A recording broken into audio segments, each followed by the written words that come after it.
Hey, what's going on? This is JP Jonathan Powell from Hear and Play Music and the Gospel Music Training Center. And what I'm going to do is a really quick 3 to 5 minute video tutorial talking about the concept of polychords and how you can use these to create tons and tons of chord voicings. And hopefully this will help you to take your playing to another level just with the understanding of this concept. So a polychord would be like a chord like a C major 9. This is an example of one polychord, right?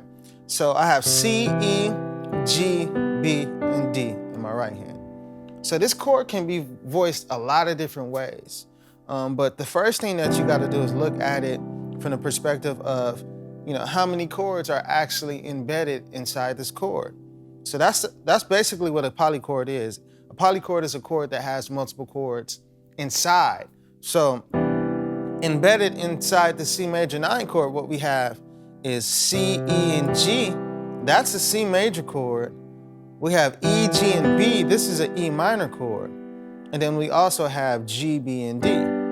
That's a G major chord. So we have 3 different types of triad chords embedded inside this one chord. So the first thing that a lot of musicians like to do is turn this into a rootless chord voicing. A rootless chord voicing basically means you're taking the root note out of the voicing of the chord. And it's still going to be a part of the chord because the bass player will probably be playing that particular tone, which is the root. In this case, it's C. Or you will be playing it in your left hand as you're stretching out and voicing the chord. So you will play C in the left hand and E, G, B, and D. This is still a C major 9. So now what we're left with, if we just look at what we have left after we take the root out, we have E, G, B, and D. And if you take a closer look at this, there are 2 chords embedded now. We have an E minor chord, E, G, and B, and then we also have a G major chord, G, B, and D. So with these 2 chords, you can actually play around with the inversions of them in the left hand and the right hand, or you can stack them on top of each other, move them around, and come up with tons and tons of voicings. So the first thing that you need to know are the inversions of the chord. So how many different inversions can you play with the E minor chord? Well, you have root position, E minor. You have first inversion, E minor.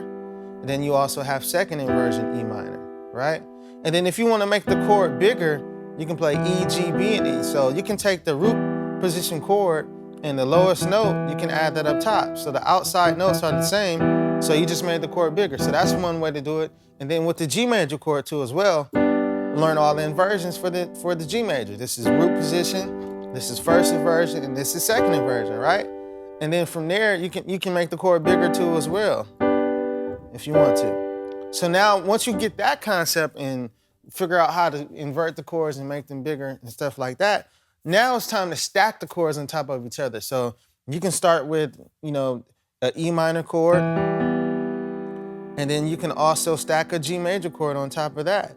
So you can play E, G, and B, that's the E minor and root position. And then for the G major, picking an inversion that you want to experiment with, you can play first inversion, which is B, D, and G. This is the first inversion G major chord. And when you put these on top of each other, now we have this C major 9 chord voicing like this.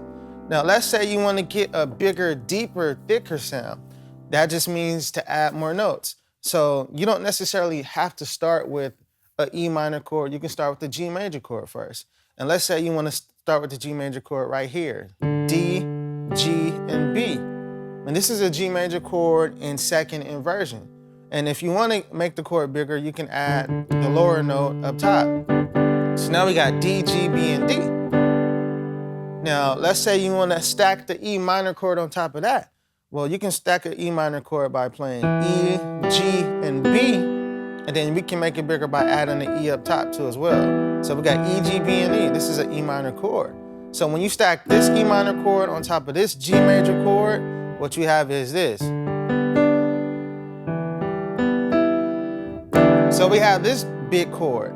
Now, you can go as far as you want to. You can play, you can play D, G, and B in the left hand, and then you can play B, E, G, and B. So this is another chord voicing. So you can pretty much stack these chords endlessly on top of each other, and depending on how you want the chord to sound, that's going to create, the type of voicing by how you place these chords on the piano, stacked on top of each other. So that's it. I just wanted to do this really quick lesson on polychords.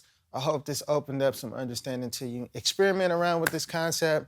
Thanks for tuning in. God bless. And remember, if you can hear it, you can play it.